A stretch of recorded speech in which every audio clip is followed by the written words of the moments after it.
मुझे टक्कर में आज की तारीख में आरएलपी और कांग्रेस दिख रही है। मतलब हरीश जी उमेदवार जी की टक्कर है, बायतू की स्थिति ये मुझे ये लग रहा है, व्यक्तिगत रूप से और ईमानदारी से लग रहा है। ये मैं धन बल के आगे पार्टी किसी व्यक्ति विशेष को आगे करके चल रही है तो उससे पार्टी को निश्चित तौर पर नुकसान होगा।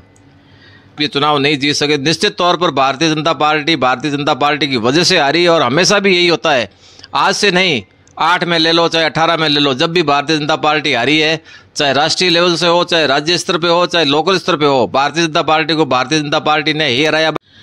नमस्कार, आप देख रहे हैं तेजल मीडिया और मैं हूं प्रेमाराम भादु। आज मैं बायतू आया हुआ हूं और आप जानते हैं कि बायतू के अंदर राज परिवार तग्गाराम चौधरी, जिन्होंने बीजेपी पार्टी को बाड़मेर जिले में खड़ा किया, बायतू में ही नहीं और जिला मुख्यालय पर 3 से 8 तक विधायक रहे। उनका परिवार भी आज राजनीति से जुड़ा हुआ है। उनके पुत्र चैनाराम जी बीजेपी के विभिन्न संगठन में पदों पर रहे और उनकी पुत्रवधू सिगरती देवी भी पार्टी के विभिन्न पदों पर रहे और पार्टी की सेवा कर रहे हैं। लेकिन तग्गाराम जी के विधायक रहने के बाद तग्गाराम जी का परिवार जो है, उनको किसी तरीके से राजनीतिक जो लाभ होता है, उनके परिवार की जो पृष्ठभूमि के कारण वो कहीं कम दिखाई दिया है। आज मैं बायतू हूँ, उनके आवास पर हूँ और चैनाराम जी मेरे साथ है। चैनाराम जी से पूरी चर्चा करेंगे कि आप तग्गाराम जी के परिवार से हैं, बीजेपी की क्या स्थिति है और 2023 के चुनाव में बायतू में क्या होने वाला है, पूरी चर्चा करेंगे। नमस्कार चैनाराम जी। नमस्कार प्रेमाराम जी, तेजल मीडिया का आपका स्वागत है। सही कहा आपने। आप पूरी बात पहले बायतू की बताइए।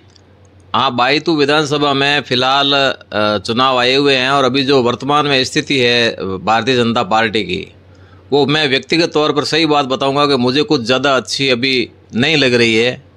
इसकी मुख्य वजह है कि संगठन का जो कार्यकाल रहा है अभी पिछले 2-3-4 सालों से, वो आशा के अनुरूप नहीं रहा, जिसकी वजह से आज बीजेपी की यह स्थिति हो गई है। और व्यक्तिगत रूप से अगर कोई आदमी पार्टी को चलाना चाहे तो निश्चित तौर पर उससे पार्टी को नुकसान होता है। पार्टी का मतलब ही संगठन होता है, अभी काफ़ी सारे लोग मिलके उसको चलाएं। जिस तरीके से मेरे पिताजी स्वर्गीय तग्गाराम जी चौधरी ने इस पार्टी को उन विषम परिस्थितियों में खड़ा किया जब कांग्रेस की यहाँ तूती बोलती थी आज से 30 साल पहले, तो उन्होंने गांव-गांव ढाणी तक जाकर साधनों के अभाव में और इस पार्टी को खड़ा किया और उस मुकाम तक पहुंचाया जब पार्टी यहाँ से जिला मुख्यालय की सीट भी जीती और बायतू की सीट भी हमने निकाली बड़े अच्छे मार्जिन से।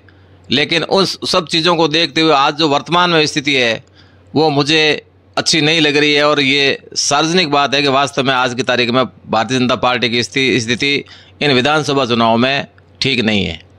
तो चैनाराम जी, बायतू की स्थिति, प्रत्याशियों की दौड़ में भी बहुत सारे लोग हैं, तो आप बताइए कैसे आपकी पार्टी जो बीजेपी है बायतू में जीत सकती है, या वर्तमान स्थिति भी है जो कौन प्रत्याशी दौड़ में सबसे आगे चल रहा है?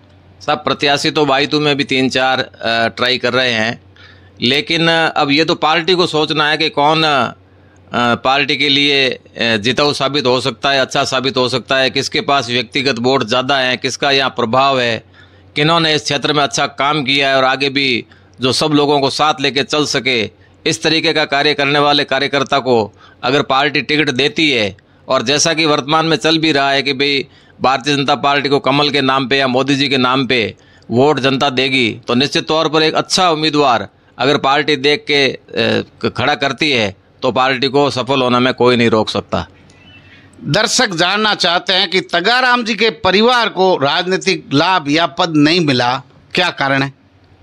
अब सब कारण में तो मैं बता रहा हूँ ना, संगठन की बात बता रहा हूँ। हमारे यहाँ पे पार्टी को एक व्यक्तिगत रूप से किसी ने जैसे हाईजैक कर लिया हो, इस तरीके से संगठन चलता नहीं है, सभी को साथ लेके चलना पड़ता है। पिछले प्रधान के चुनाव में हमारे को यहाँ से एंड टाइम पे प्रधान का उम्मीदवार घोषित किया और उसके बाद के अंदर पूरी पार्टी, जिसमें 1-2 लोगों को छोड़कर जो लोग यहाँ पे मुख्य रूप से जो काम करने वाले थे, वो विरोध उन्होंने किया और खुले तौर पर विरोध करके उम्मीदवारों को उन्होंने मना किया, खड़े नहीं होने दिया। उसके बाद उन्होंने दुष्प्रचार किया और पार्टी के खिलाफ वोट दिलवाए और अभी वही लोग कहते हैं कि आप ये चुनाव नहीं जीत सके। निश्चित तौर पर भारतीय जनता पार्टी की वजह से आ रही है और हमेशा भी यही होता है, आज से नहीं, 8 में ले लो चाहे 18 में ले लो, जब भी भारतीय जनता पार्टी हारी है, चाहे राष्ट्रीय लेवल से हो, चाहे राज्य स्तर पे हो, चाहे लोकल स्तर पे हो, भारतीय जनता पार्टी को भारतीय जनता पार्टी ने ही हराया। बाकी किसी की हिम्मत नहीं है कि अगर भारतीय जनता पार्टी आज एक हो जाए तो उसको कोई हरा सके। तो बायतू में सब कुछ ठीक ठाक नहीं है संगठन में, आपका मानना है? नहीं है साहब, बिल्कुल संगठन में ठीक ठाक नहीं है। ये काफ़ी लंबे समय से मैंने निम्न जो पार्टी के जो स्तर होते हैं, राज्य स्तर पर या जिला स्तर पर जो वर्तमान में अध्यक्ष हैं, उनको भी मैंने कई बार ये बात बताई कि साहब पार्टी में ये जो चल रहा है आज, जिस तरीके से आप नियुक्तियां कर रही हो व्यक्तिगत किसी के कहने से, ये संगठन के हिसाब से सही नहीं है, ये व्यक्तिगत हिसाब से चल रही है और इसका पार्टी को नुकसान होगा। मैंने बहुत बार कहा, लेकिन उसका कोई नतीजा नहीं हुआ। मैंने माननीय पूर्व अध्यक्ष सतीश जी पूनिया से भी ये बात कही, और भी जगह जहाँ भी मुझे कहने का मौका मिला मैंने वहाँ कही, लेकिन पार्टी ने उस और कोई ध्यान नहीं दिया।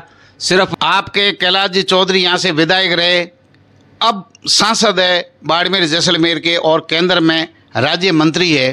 पूरा जिला जो कैलाश जी की ओर देख रहा है कि बीजेपी की सभी सीटें जीताएंगे कैलाश जी के नेतृत्व में, और आप बायतू की स्थिति बयां कर रहे हैं इस तरीके की, क्या मामला है? साहब जिला तो क्या राज्य भी देखता है कैलाश जी की, और हमने भी बड़ा अच्छा सोच के कैलाश जी को यहाँ से 2 बार विधायक का चुनाव, 3 बार विधायक का चुनाव लड़ाया और सफल भी किया। अच्छा कार्यकाल रहा उनका विधायक का। लेकिन मैं ये मानता हूँ कि जिस तरीके से हरीश जी या अन्य कोई भी सांसद बने और उन्होंने राजनीति में अपना खुद का नुकसान किया, उस तरीके से सांसद बन के लोग मेरे हिसाब से क्षेत्र से कट जाते हैं। और इन्होंने इनको मंत्री का दर्जा दिया, तो इनके पास एक बहुत बड़ी उपलब्धि थी। ये यहाँ पे बायतू के अंदर, बाड़मेर के अंदर नर्मदा नहर या राजस्थान कैनाल का पानी लाते माननीय गजेंद्र सिंह जी जो जोधपुर से सांसद है, वो जल शक्ति मंत्री है, ये किसान कल्याण राज्य मंत्री है। इनके पास बहुत बड़ा एक मौका था, लेकिन वो नहीं कर पाए। और निश्चित तौर पर मंत्री बनने के बाद उनका जो यहाँ पे संपर्क होना चाहिए लोगों को साथ लेकर जोड़ने का, वो उसमें थोड़ी कमी आई है। तो उस और उनको सोचना चाहिए कि मेरी राजनीति कहाँ से शुरू हुई और मुझे किन लोगों को ध्यान रखना चाहिए, कहाँ क्या करना चाहिए, वो ध्यान नहीं रख सके। तो उसका निश्चित तौर पर कैलाश जी को, आप तो राज्य की और जिले की बात कर रहे हैं, उनको खुद को भी व्यक्तिगत स्तर पर उसका मेरे हिसाब से नुकसान हुआ है। तो आपका मानना है कि कैलाश जी की जो स्थिति है बायतू के अंदर कमज़ोर है, इसका मतलब हरीश जी मजबूत है? आज की तारीख में साहब, अब मैं हकीकत ही बताऊं, आप पूछ रहे हैं तो इसमें कोई लाग लपेट रखनी भी नहीं है। मुझे टक्कर में आज की तारीख में आरएलपी और कांग्रेस दिख रही है। मतलब हरीश जी उमेदराम जी की टक्कर है, बायतू की स्थिति ये है? मुझे ये लग रहा है, व्यक्तिगत रूप से और ईमानदारी से लग रहा है। ये मैं नेताओं को भी कह चुका हूँ, आज से नहीं, 6 महीने पहले से, साल भर पहले से कह रहा हूँ कि साहब नुकसान हो रहा है, आप ध्यान दो। और ये नुकसान अब दिख रहा है, और आगे क्या होता है ये आप नतीजे आने पे खैर देख भी लीजिएगा। अगर किशोर सिंह जी कानोड़ खड़े होते हैं या किसी पार्टी में शिफ्ट होते हैं, फिर भी उमेदराम जी और हरीश जी की वही टक्कर रहेगी? कोई फर्क नहीं पड़ता साहब, किशोर सिंह जी कानोड़ हो चाहे चनाराम हो, व्यक्तिगत वोट किसी के नहीं है। किशोर सिंह जी कानोड़ बसपा से खड़े हुए थे, उनको 15-16 हज़ार 20 हज़ार वोट SC ST के मिले थे, और वो वोट हमेशा से बसपा के साथ रहते हैं, और बसपा के साथ नहीं रहते हैं तो वो कांग्रेस की ओर चले जाते हैं, या फिर उनका कोई उम्मीदवार हो तो उसके पास चले जाते हैं। तो और उसके साथ साथ उनको मुस्लिमों के भी वोट मिले, वो वोट भी कांग्रेस का वोट बैंक रहता है। अब मैं ये खुश होकर कह दूंगा नहीं साहब 28 हज़ार वोट किशोर सिंह जी मेरे को दिला देंगे और मैं बीजेपी 70 हज़ार से आंकड़ा शुरू होगा और जीत जाऊंगा, ये भारी गलतफहमी है। ऐसी गलतफहमी में नहीं रहना चाहिए पार्टी को, और व्यक्तिगत अपने स्तर पर पार्टी को अपना प्रयास करना चाहिए, जिससे सफल हो सकते हैं। बाकी बहुत मुश्किल काम है। मतलब हरीश जी और उमेदराम जी बायतू में कमज़ोर नहीं है, दोनों टक्कर के नेता है। एक सवाल अंतिम चन्नाराम जी से और करते हैं। जिला मुख्यालय पर सबकी नज़र है और बीजेपी हमेशा हारती रही है जिला मुख्यालय पर। एक बार ही कमल का फूल खिलाया है मुख्यालय का, वो तगाराम चौधरी ने खिलवाया है। अब आगे मुख्यालय की सीट की विश्लेषण क्या है, आप बताइए साहब। 50 साल बाद जिन्होंने कांग्रेस के पंजे से ये सीट छुड़ा के जो लेके आए, निश्चित तौर पर उन्होंने कुछ तो प्रयास किया ही होगा, कुछ उनका वजूद भी होगा।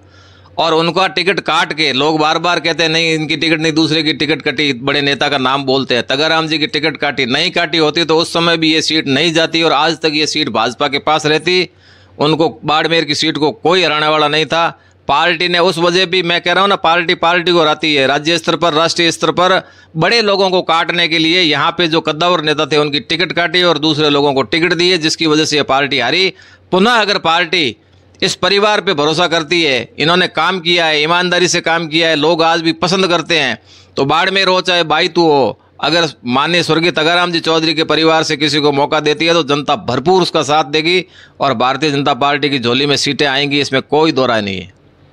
चन्नाराम जी चुनाव लड़ने के लिए तैयार है बाड़मेर या बायतू से?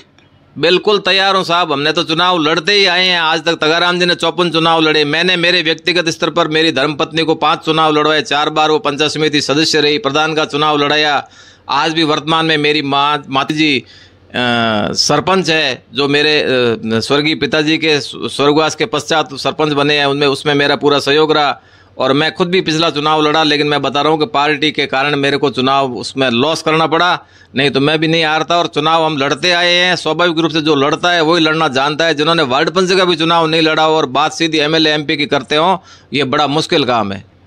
हमारे साथ चन्नाराम जी कड़वासरा तगाराम जी के सुपुत्र, पूरी बात की आप तेजल मीडिया देखिए, अपनी राय रखिए, क्योंकि तगाराम जी का जो परिवार है वो नया नहीं है, उन्होंने जनता की सेवा की है। आज भी लोग बाड़मेर जिले के मुख्यालय के तगाराम जी को 36 कौम के लोग याद करते हैं कि तगाराम जी जैसा विधायक बार बार जीते।